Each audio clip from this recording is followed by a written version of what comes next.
છો વિદ્યાર્થી મિત્રો? મજામાં ને? આપણે ધોરણ 3નું અંગ્રેજી એમાં આપણે પાઠ નંબર 7 ભણતા હતા ને, કે યુનિટ નંબર આપણે 7 ભણતા હતા કે વન એન્ડ મની. તો આજે આપણે એમાં આગળના પેજથી જોવાનું છે. એમાં આપણે સરસ મજાનું આપણે એક વચન કોને કહેવાય, બહુવચન કોને કહેવાય, કયા શબ્દની પાછળ એસ આવે અને કયા શબ્દની પાછળ ઈએસ આવે તે આપણે જોઈ ગયા હતા. તો આજે આપણે આગળના પેજમાં જોઈએ.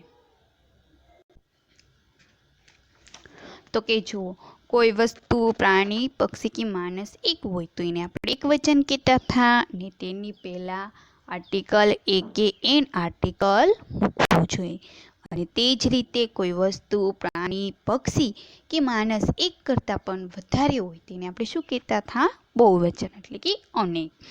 તો કે બહુવચનમાં આર્ટિકલ આવતો નથી, આપણે જોઈ જ ગયા છીએ. તો એક વખત યાદ કરી લઈએ કે મોટા ભાગના જાતિવાચક શબ્દ હોય એને બહુવચનમાં ફેરવવા માટે શબ્દને અંતે શું મૂકતા હતા? તો કે એસ મૂકતા હતા. અને એસનું જોઈએ તો કે જે જાતિવાચક શબ્દને અંતે S, double S, HS, x કે ઓ આવે તો તે શબ્દને બહુવચનમાં ફેરવવા માટે ઈએસ મૂકવામાં આવે છે. આપણે જોઈ ગયા હતા તો ફરીવાર એકવાર યાદ કરી લઈએ કયા કયા શબ્દ હતા. તો કે હું તમને અહીંયા નીચે લખી દઉં: S, double S, CS, SS, x કે ઓ. આટલા શબ્દ હોય તો એની પાછળ શું લાગશે? એસ. અને બાકીના શબ્દની પાછળ એસ લાગશે. આપણે શબ્દમાં જોઈ જ ગયા છીએ. તો કે આપણે જો એન અમ્બ્રેલા, તો અમ્બ્રેલાસ એ રીતના આપણે ઉદાહરણ જોયું હતું. જોઈએ ફરી વાર આપણે એન અમ્બ્રેલા.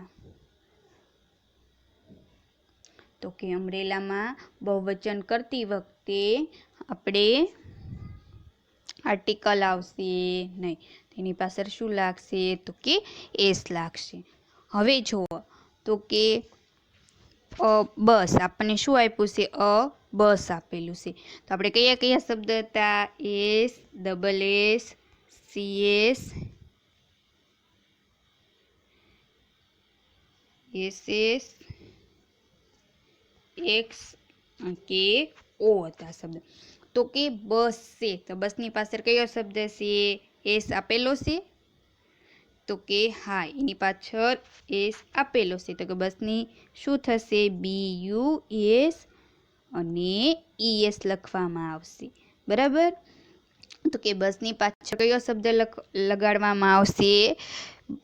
ES શબ્દને અંતે લગાડવામાં આવશે. પટેટો એટલે એક બટાકાની વાત કરી છે. બાજુમાં જુઓ કેટલા બટાકા છે? તો કે 6 બટાકા છે. તો કે આપણે એની પહેલા આર્ટિકલ આવશે નહીં, એક બટાકો છે એટલે કે કયો આર્ટિકલ લખેલો છે? એ આર્ટિકલ લખેલો છે. પણ પટેટો, પોટેટોને આપણે કરવાનું POTATO, છેલ્લે કયો શબ્દ આવ્યો? તો કે ઓ આવ્યો. તો કે એની પાછળ કયું આપણે લગાડશું? એસ કે ઈએસ? તો કે આમાં જુઓ તો કે ઓ શબ્દ છે. તો કે હા, તો કે એનું બહુવચન કરતી વખતે શું લગાડવાનું? તો કે એસ લગાડવામાં આવશે. મેંગો, મેંગો એટલે કે કેરીની વાત કરી છે. તો કે એક કેરી છે એટલે શું કહેશું? મેંગો એટલે એક કેરી, પણ 3 કેરી છે તો મેંગામાં શું લખવાનું? MANGO. ઓ છે એટલે શું લગાડશું આપણે? એસ લગાડવામાં આવશે ને. મેંગોસ એટલે કે એની પાછળ આપણે એસ લગાડ્યું. પછી જો ટ્રી, ટ્રી એટલે કે ઝાડ, વૃક્ષની વાત કરવામાં આવે છે. ટ્રી એટલે કે એક ઝાડની વાત કર, પણ આપણને કેટલા ઝાડ આપ્યા છે? 2 ઝાડ એટલે કે ટ્રી લખવાનું આપણે. અને એની પાછળ જુઓ તો કયો અક્ષર છે? ઈ, એટલા માટે કયો અક્ષર આવશે એની પાછળ? એસ લગાડવામાં આવશે. તો તમે બધાએ આ રીતના તમારી બુકની અંદર લખવાનું રહેશે.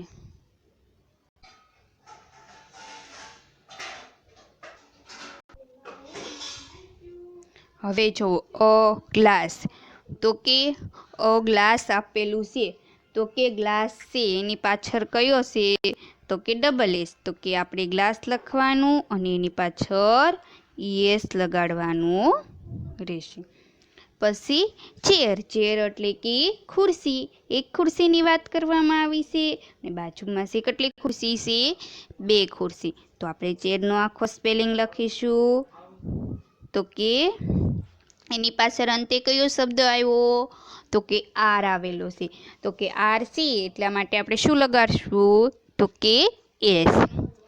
હોજ, હોજ એટલે કે ઘડિયાળ, તો કે WATCH, હોજ એટલે ઘડિયાળ. પણ આપણને એક ઘડિયાળની વાત કરી, પણ આપણને 4 ઘડિયાળ આપી. એનું બહુવચન કરતી વખતે પાછળ શું લગાડશું, તો આપણને છેલ્લો અક્ષર કયો આપ્યો, CH એટલે કે ES લગાડવું પડશે. તો આ રીતના તમારે તમારી બુકની અંદર લખવાનું રહેશે.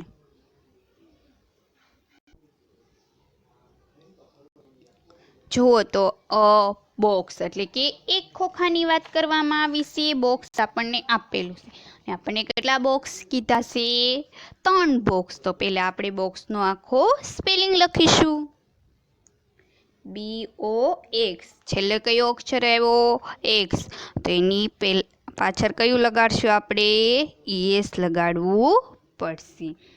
પછી જુઓ તો કે કેટ, કેટ એટલે બિલાડી, CAT, કેટ એટલે બિલાડી. તો આપણને એક બિલાડીની વાત કરી છે પણ આપણે એનું બહુવચન કરવાનું, CAT. તો એની પાછળ કયો અક્ષર લગાડશું આપણે, એસ લગાડવું પડશે. પછી જો FOX એટલે ફોક્સ એટલે કે શિયાળ, તો કે FOX, તો કે એક્સ આવ્યો એટલા માટે આપણે શું લગાડશું, તો કે એસ લગાડવું પડશે. બનાના, બનાના એટલે કેળા, BANANA, તો કયો અક્ષર આવ્યો છેલ્લે, એ આવ્યો, તો એ માટે આપણે કયું તો કે એસ, એનું બહુવચન કરતી વખતે આપણે એસ લગાડવું પડશે. હવે જો બફેલો, બફેલો એટલે કે ભેંસ, બફેલોને શું કહેવાય, તો કે બફેલાને ગુજરાતીમાં ભેંસ કહેવામાં આવશે, BUFFALO, બફેલો. તો કે આપણે તેને બહુવચન કરવાનું કીધું છે, તો કે BUFFALO. છેલ્લે કયો શબ્દ આવ્યો છે, તો કે ઓ, તો કે આપણે એની પાછળ શું લગાડવામાં આવશે, તો કે ES લગાડવું પડશે. બ્રિંજલ, બ્રિંજલ એટલે કે રીંગણ, BRINJAL, બ્રિંજલ એટલે કે રીંગણ. તો કે આપણે પહેલા બ્રિંજલનો સ્પેલિંગ આખો લખીશું, તો કે એલ છે છેલ્લે, તો એને શું આપણે કરશું, તો કે એસ લગાડવો પડશે. પછી જો ટ્રેસ એટલે કે ત્રેસ, તો કે DRESS, ટ્રેસ એટલે ત્રેસ. તો કે છેલ્લે કયો શબ્દ છે, તો કે ડબલ એસ આપ્યો છે, તો આપણે શું એની પાછળ લગાડવું પડશે, ES લગાડવું પડશે.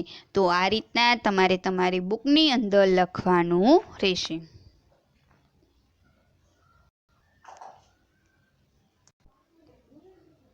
જો આપણે ફરીવાર એકવાર જોઈ લઈએ કે બસ આપેલું છે, એનું આપણે બહુવચન કરતી વખતે શું કરશું, આપણે શું લગાડ્યું હતું એની પાછળ, તો કે ES લગાડ્યું હતું ને આપણે, તો કે આ રીતના તમારે લખવાનું રહેશે. પછી જો પટેટો, તો કે પટેટાની પાછળ તો કે ES લગાડ્યું હતું.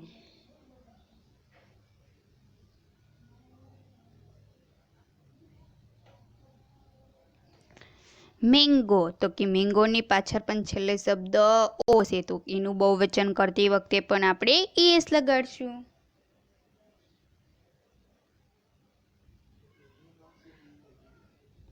ટ્રી એટલે કે ઝાડ, તો કે એની પાછળ એસ લગાડવાનું આવશે બહુવચન કરતી વખતે. ગ્લાસ, તો કે ગ્લાસની પાછળ આપણને ES લગાડવું પડશે. ડબલ એસ આપેલો છે ને, ચેર, તો કે ચેરની પાછળ તો કે એસ. હોર્સ તો કે હોશે, તો એની પાછળ શું છે? CS, તો કે એની પાછળ આપણે ES લગાડવું પડશે. તો કે આ રીતના તમારે તમારી બુકની અંદર પણ રફ નોટની અંદર એકવાર લખવાનું રહેશે. જો બોક્સ આપેલું છે તો આપણે શું લખ્યું હતું બોક્સની પાછળ? BOXES. પછી કેટ, તો કે કેટની પાછળ એસ લગાડવામાં આવશે, CATS, કેટ. ફોક્સ, તો કે FOXES, ફોક્સ. પછી જુઓ બનાના, તો કે બનાનાની પાછળ શું લગાડવામાં આવશે? એસ લગાડવામાં આવશે, BANANAS, બનાના. પછી બફેલો, તો કે બફેલાની પાછળ શું લગાડવામાં આવશે? BUFFALOES, બ્રિંજલ એટલે કે રીંગણ, તો કે રીંગણની પાછળ BRNJALS, કે બ્રિંજલ. ડ્રેસ, તો કે ડ્રેસની પાછળ ES લગાડવામાં આવશે. ડબલ એસ આપેલો છે ને માટે આપણે શું લગાડશું? ES લગાડવું પડશે. તો કે આ રીતના તમારે છે તમારી બુકની અંદર રફ નોટની અંદર એકવાર લખવું પડશે અને તમારે અંગ્રેજીના પાઠ્યપુસ્તકની અંદર પણ લખવાનું રહેશે. તમે જુઓ પહેલાં મેં તમને 2 વ્યાખ્યા આપી હતી જે પેજ નંબર 26 ઉપર, એ તમારે ખાસ પાકી કરવાની રહેશે તો તમને એક વચનમાંથી બહુવચન આવડશે. તો આપણે અહીંયા સુધી આ લેક્ચરમાં રાખીએ છીએ. તમે બધા આ રીતના લખી નાખજો.